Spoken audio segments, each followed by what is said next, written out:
بسم اللہ الرحمن الرحیم. اعوذ باللہ من الشیطان اللعین الرجیم. بسم اللہ الرحمن الرحیم. الحمد للہ والصلاۃ علی اہلہا. کاروبار اور رزق میں اضافے کے لیے ایک چھوٹا سا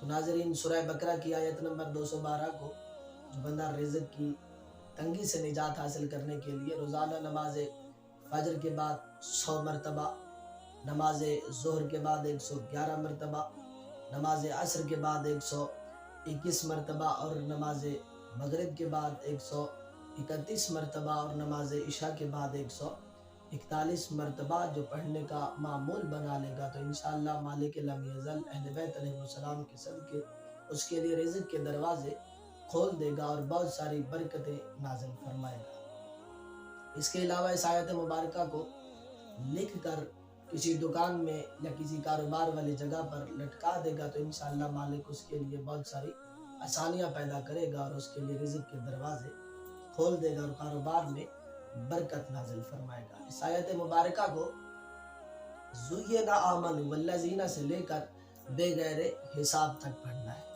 پارہ نمبر 1 سورہ بقرہ اور آیت نمبر 212 اس کو معمول بنا لے تو انشاءاللہ مالک آپ کو وسیع تر رزق عطا فرمائے گا اور اس پرفتن پر اشوب زمانے میں آپ کو کسی رزیق کا محتاج نہیں بنائے گا۔ والآخر دعوانا ان الحمد للہ رب العالمین۔